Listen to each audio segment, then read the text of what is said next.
This is Brandon Marlin here from Peavey Hollywood, and I'm here with a brand new band that Peavey just started working with, the Florida Georgia line. I'm here with Brian, Dan, and Tom. How you guys doing today? Good to see you guys. Well, they're in town for a Stagecoach you're here for, as well as a performance on the Jay Leno show tomorrow. So it must be exciting times for you guys. And, we were just curious a little bit, how you hooked up with Brian and Tyler and how the band came to conception. So.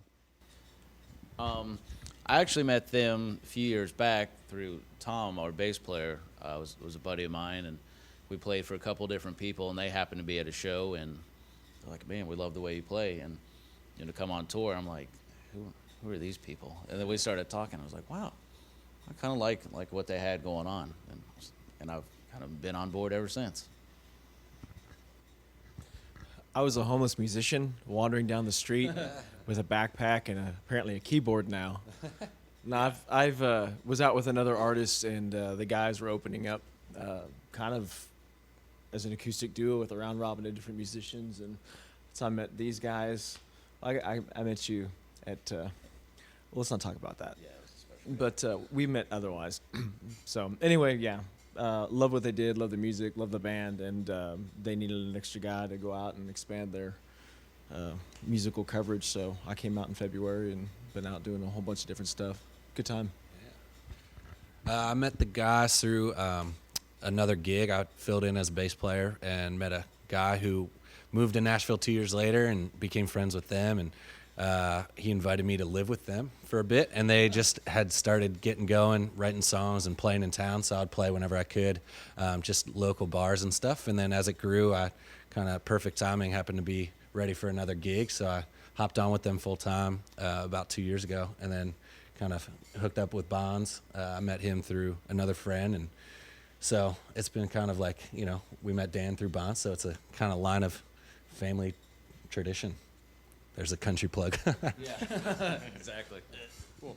And the Florida Georgia line had an interesting beginning in that a lot of the way they came up was through indie downloads, and we know that the song "Cruise" had over 200,000 indie downloads before record labels even came in. So to a lot of aspiring indie artists out there and performers, we're just wondering if you could talk about that and the interesting way to come up as an indie artist as opposed to a major label. So Yeah, it was really cool the way that happened. Like Tyler and Brian, their vision for this thing was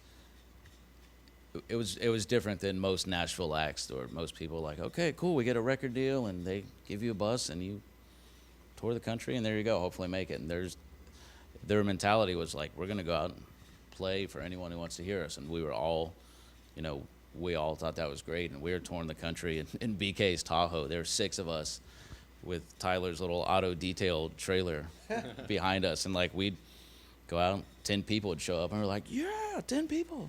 And then we'd drive 12 hours across the country because some little radio station said, yeah, we'll talk to you guys. So we'd go out and we'd do that, and next time we go back to that city, those 10 people turned into 30, and those 30 were 100. And next thing you know, we're like, what is going on? It was, yeah. I'm going to throw in a little.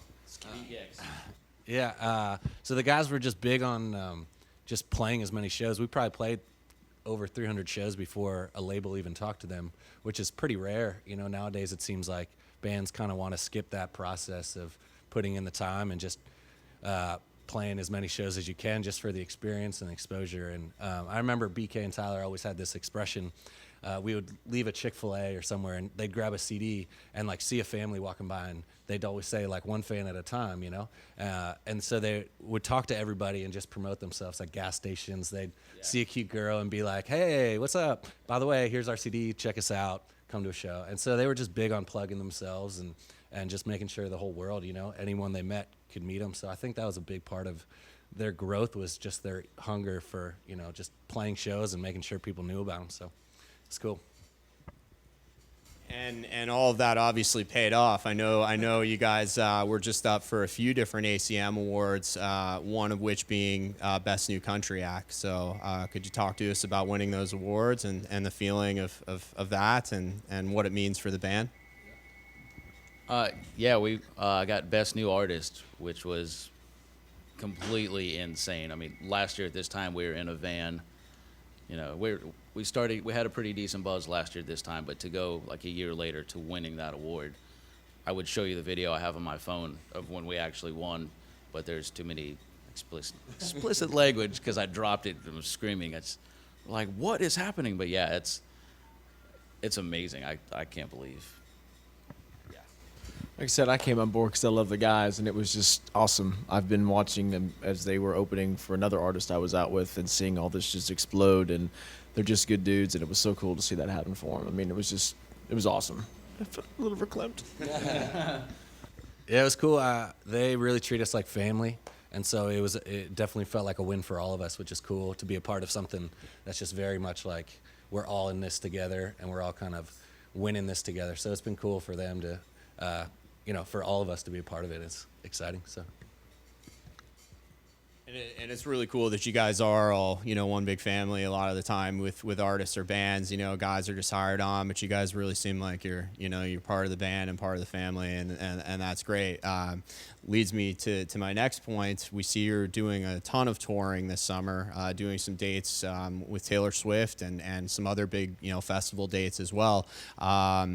What's it like for you guys to be on the road all together? And like I said, a hefty tour season for you. So a lot of shows coming up. We're getting to know the smells of each other intimately. It's great. We're playing pretty much any venue you can think of, from really big clubs or small theaters to we're doing Cowboys Stadium next month, which is. It's a small gig, I think a small play. They got like some TV screen in there or something tiny. But yeah, it's nuts. And what's cool is being out with some of the people we're out with now is, I mean, they are, A-list, the biggest that you can get. So kind of learning from them and, watching their players and their crew. And I think we're all really, really grown from that. It's awesome. Again, they're just good dudes. So I've known the guys in the camp for a while, and that was part of the reason I wanted to come out and hang out. I mean, the touring's been a blast, and it does have the family mentality, and everybody gets along. If there's an argument, it's kind of like a couple brothers, getting grumpy about something, but it's always handled amicably, and everybody hugs it out at the end of the day. So it's really cool. Yeah, it's been good. I don't know what else to say. It's been cool. Everybody that we've been touring with has just been super nice. The band and crew, they're super helpful. So I kind of feel like as you go from, small clubs to a theater to arena, there's new things to learn. And I feel like everyone we've been touring with has been really helpful with gear, what you should be doing. And, just learning from them how they deal with a stage 4 times the size that you're used to, So we've been learning a lot, and it's been cool. So. Just curious, some of your influences as guitar players. I'm sure it's a wide spectrum and a tough question to answer, but maybe just as being country artists, tell the folks a little bit about who you listen to at home and who some of the players you like are. Sorry to ask a tough one there. I actually grew up on metal and country, like a 50-50 mix. So as a kid, one day it was like Eddie Van Halen. Maybe more of a month. I go through month phases. And then next would be a session guy like Brent Mason or Dan Huff. And then some jazz guy, maybe Pat Metheny or something like that. But yeah, I'd go Eddie Van Halen and Brent Mason are probably my two favorites. I'm all over the place. I'm supposed to say I really love them. Oh, I really love these guys. Brian Bonds is one of my favorite. Yeah, he. Yeah. Well, I can't believe I'm sitting next to this guy. When he follows that martini. No, you sound like one of our creators. Yeah. That's an inside joke, by the way. Man, I grew up playing fingerstyle.